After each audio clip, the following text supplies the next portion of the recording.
Hi, my name's Jay. I'm just a dude from Southern California living my best life. I have a lot of project cars, and it's been suggested I share the progress as we move forward. So here we go.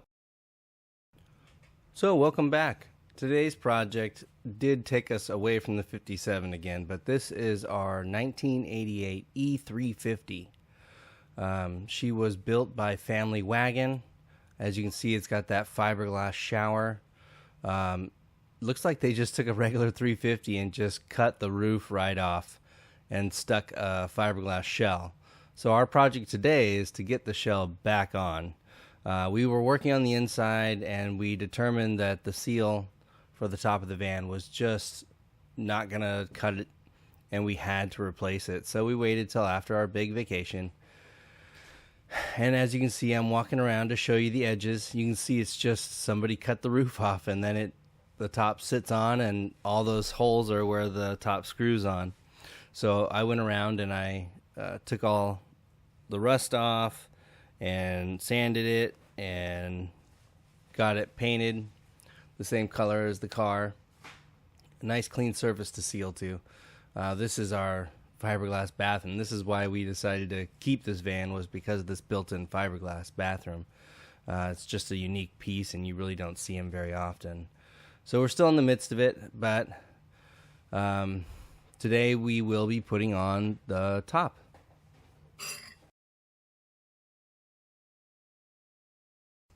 So here's the top that came with the van. It originally said family van on the top. We have sanded this thing. We have put on a nice coat of rhino liner on the outside. We've popped the windows out and resealed them. And we've added some solar panels to the top, some flexible solar panels, and a new vent you can see right there. The flexible solar panels were nice. We added this little manifold, although I probably should have rotated it. And I don't like all the wiring on top, but there's just no other way. These are in parallel and needed Y connections. So we may have to secure these in the past or in the future with some adhesive stickums or something. We did replace the vent back here for that bathroom. The rope I'm showing you was our initial plan to use our lifting backyard lifting thing we built here to lift the top up and then drive the van back under. Alas, it did not totally work out that way. The rope was not rated for lifting. I think it was only rated at 240 pounds, and the top feels about 350, depending on how it distributes. But we were able to use our lifting mechanism, and we were able to drive the van through. So most of it worked, but we'll show you here as we progress.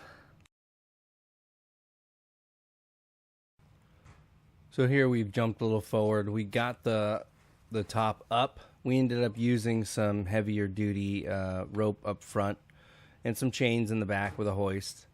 Of course, we got it lifted, and then we were at our maximum height. So we were working with what we could and trying to adjust it slowly back. And so we've got my wife driving, my son pointing out how it's not going to work, and me inside. Fun. Continued repositioning the top. It wasn't until we were able to cut out the slack in our lifting that we were able to get it high enough in order to get it seated. Once we had it hovering in place, we then spread the window seal caulking all over the top. It took two of us, left and right, and we had a good sealer all the way across, and then we slowly took our cross planks out and lowered into position. When we lowered into position, I had two people inside holding it so that it didn't drop all the way down, but just seated slowly down so I could catch it and start putting in screws. So we first screwed in the back position, and then we lowered and screwed in the front position.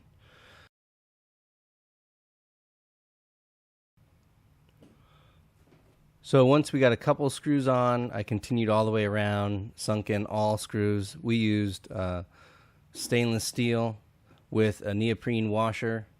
If we had taken a little bit more time, I wish I could have put some tape down to control the squish and all that black material, because it's kind of an eyesore, but it was just so hard dealing with the weight of this thing. But we finished it. One more job down. Thanks for joining us.